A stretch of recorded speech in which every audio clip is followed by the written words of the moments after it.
policy. If you look at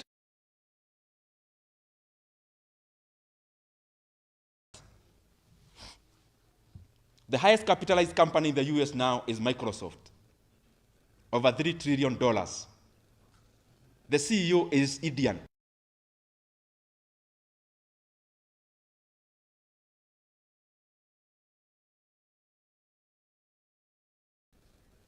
If you look at a company like Google, the CEO is another Indian, born out of India.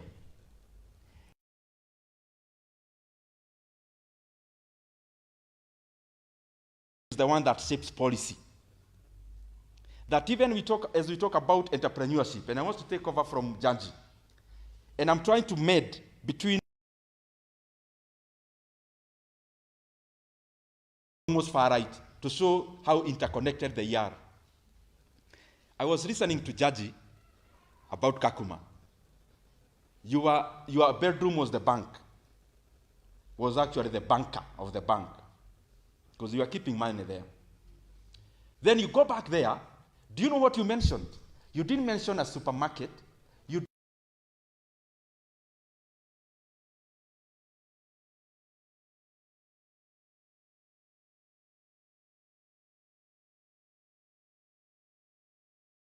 social entrepreneurship is more about being egalitarian. Then it shows there is a very important component that the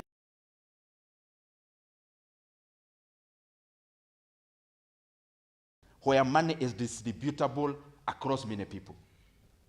And I'm saying so because promotion of social entrepreneurship is about devolving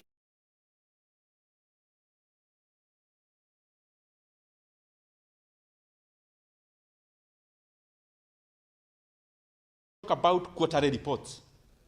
We are also talking about impact. But what is impact? Just try to think what impact is.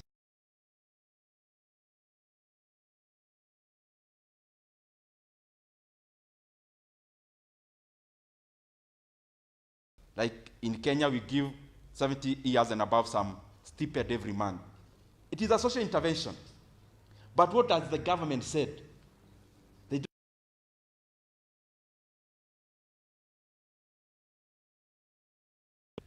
They said money.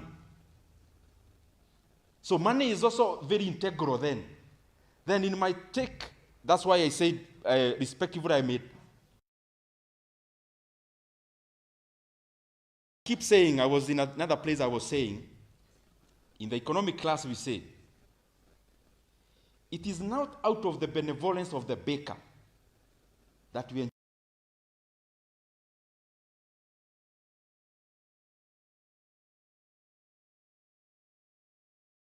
And I go and buy. And I think when an economy is organized in such a manner where the real humanity is at play, and the real humanity is self-centeredness, and another name of self-centeredness is selfishness, where as I pursue my interest, inadvertently, I actually then hand over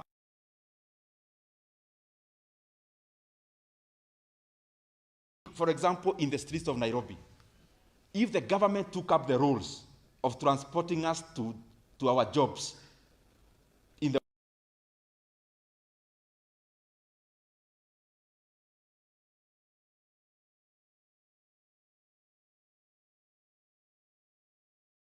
come pick you and take you home, it will be chaos.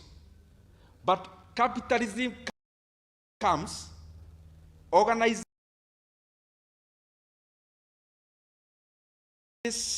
the selfishness of a person who wants to make money out.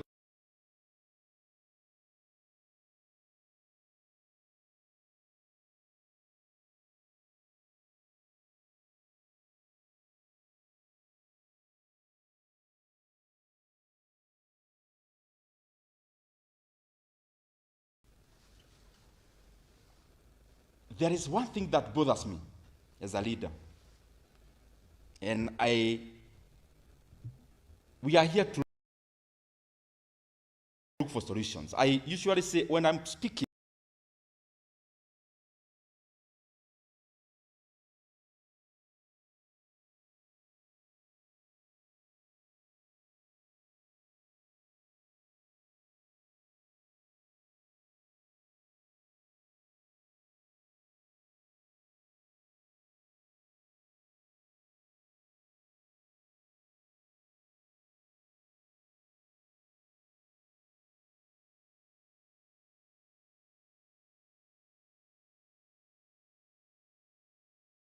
forms. Look at this. You have private sector-led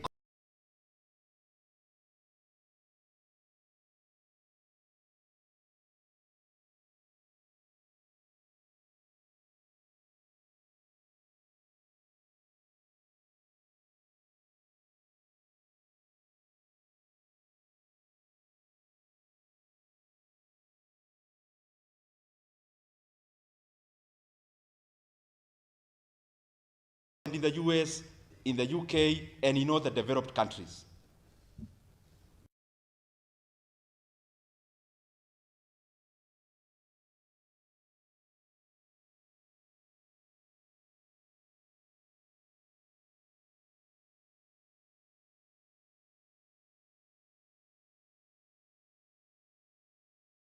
Tell me one African country you'll go as an investor with 1 billion US dollars or even 100 million US dollars, and you don't get proposals that if you want to invest here, you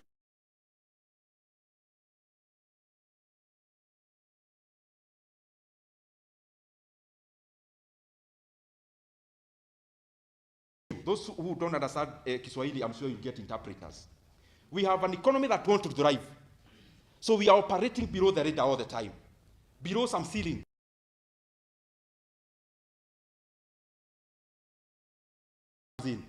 That you have to be politically correct now to make a breakthrough there.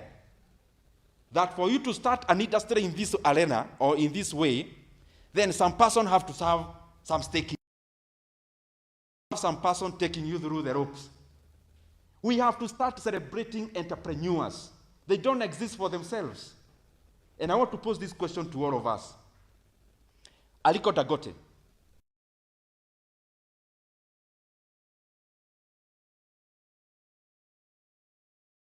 For the black Nigerian billionaires, because they have made billions out of Nigeria. And they are blacks.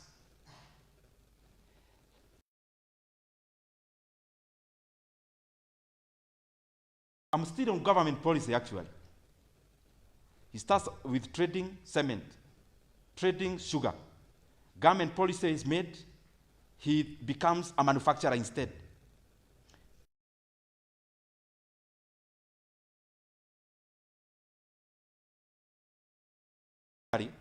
In Africa, to help among many other economies, Nigerian economy, in many ways, job creation, forex, and the rest.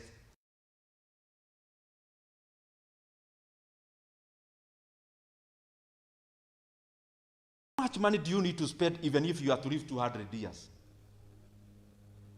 Even if you allocate money that you'll be sleeping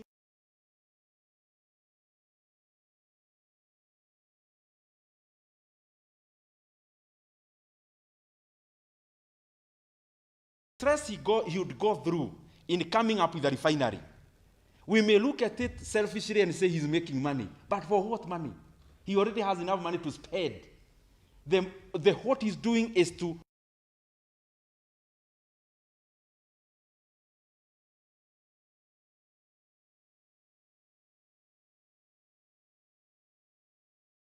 money.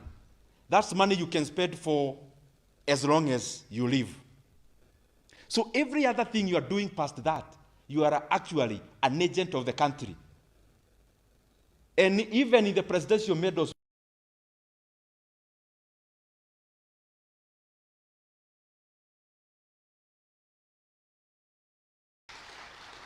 because when you see a person employing 500 people, 200 people, they are not employed in his house to wash and to cook. They are employed as a cog, as a wheel of the economy going forward. So entrepreneurship as a factor of production with its right price. Lastly, we are in the budget making process in Kenya. Not before non-Kenyans. It's just because I'm here now I have to make these remarks briefly. It's not maybe even for the conference, but they are interrelated. We're in the budget making process. This is the most far-reaching fiscal policy period in any country, because a country rides on two policies: monetary policy and fiscal policy. Anything around finance bill and everything about budget is a fiscal policy of government. It's either about tax or about spending or about borrowing. All those are fiscal policies. Unfortunately, like scientists who are here, you go to a laboratory when you want to test something. You mix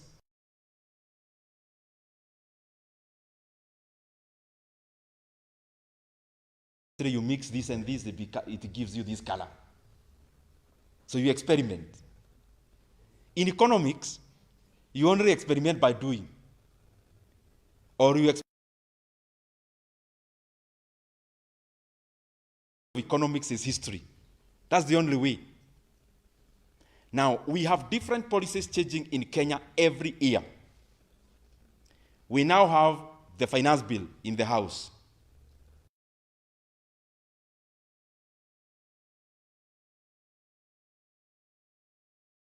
I am saying it objectively because Kenya is ours. If you look at the policies we have created for the last, let's say, 3 years, through the finance bill itself, you know,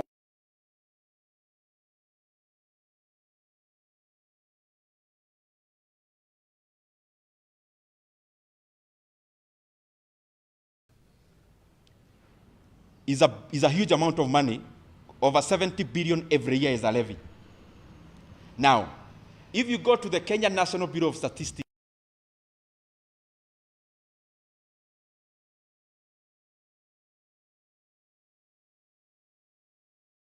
sector going up, we had a shrinking construction sector. Then we need to ask ourselves, even as we deliberate on the current one and say maybe there is no additional this or that,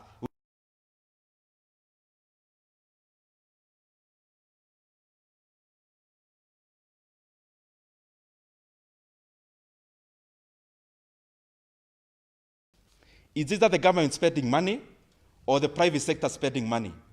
So you ask yourself, who is more efficient? There's no two way. When you cut off 70 billion from pay, you are just saying as a government, I'm cutting this money to do the construction myself. Okay, because once it's a policy, the money is cut.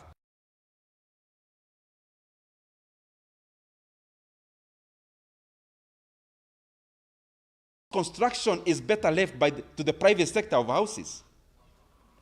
And I'm using empirical data from government, not from myself. It is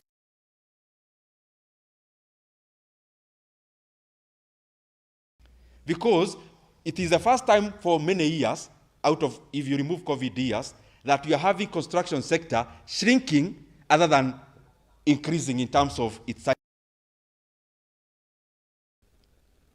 The other thing it has become something I'm speaking about because it is very important. And I'm not saying so for anyone to reply.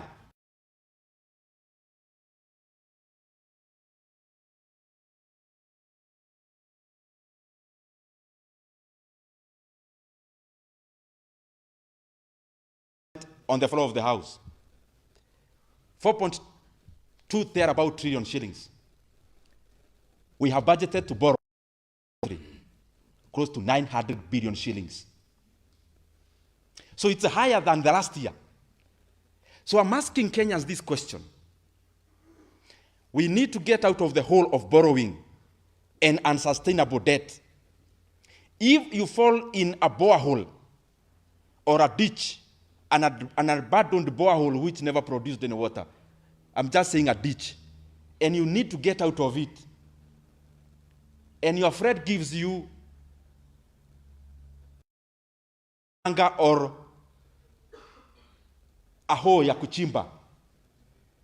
And he tells you the best way to get out of this place, you keep digging the hole. I want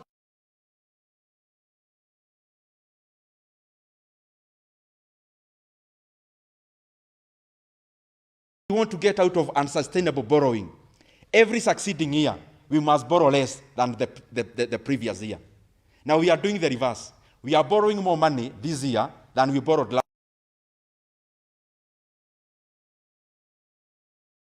year in a debt trap. That is not the reality. That is an oxymoron. That is a contradiction of facts. You know the beauty about Kenya nowadays, everything is anywhere. You can just Google the things I'm saying, because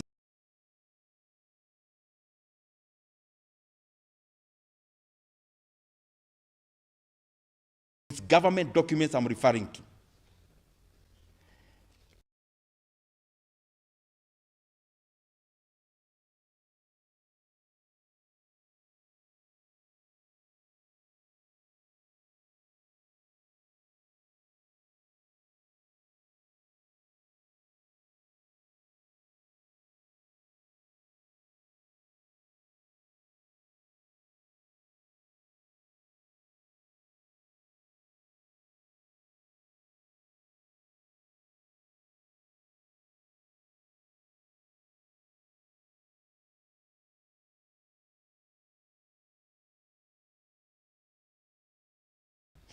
Are decisions that were made in the past years. The decisions we are making today will affect us today and the other.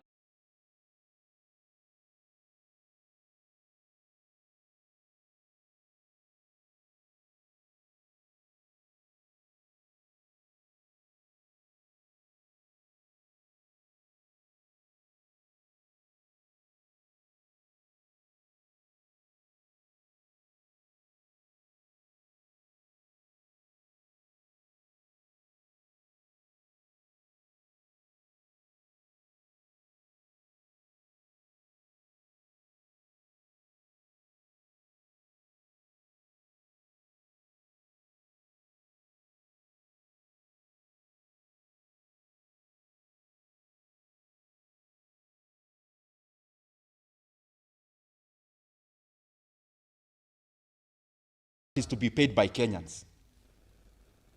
And we also want to securitize something called the sports fund. I am a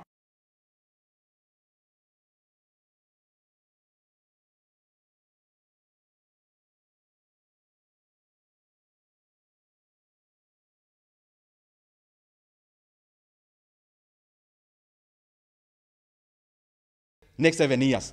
Instead of being patient for this money to be collected and spent, since we want Kenyans to clap for us as leadership, so we want to spend that money now.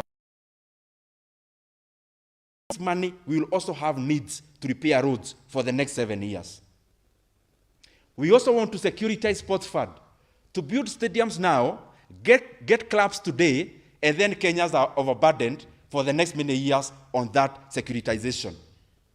Anyone dealing with securitization in the government of Kenya must know that it has potential.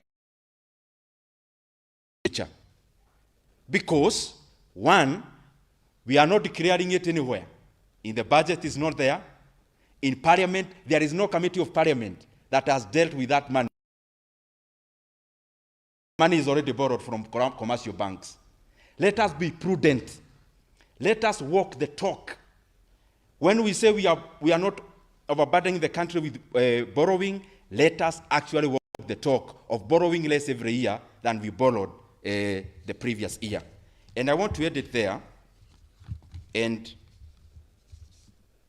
say,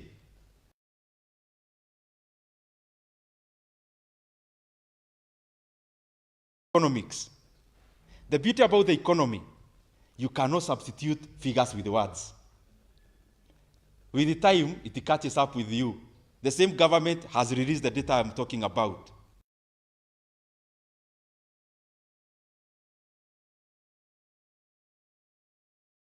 Of us, Rwanda was ahead of us, Uganda was ahead of us. Well, Rwanda was growing at 7%, Kenya was growing at around 4 point something percent. These are far-reaching on the destiny of a nation. And whatever decision we make today, we must be cognizant that, however appealing we package it,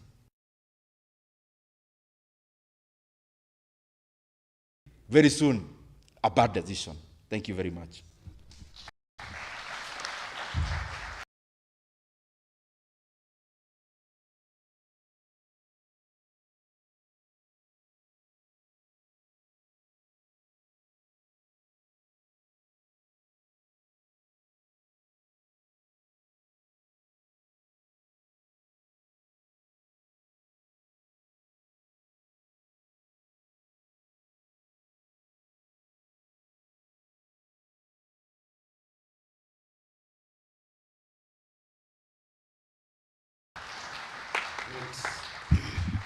Thank you so much.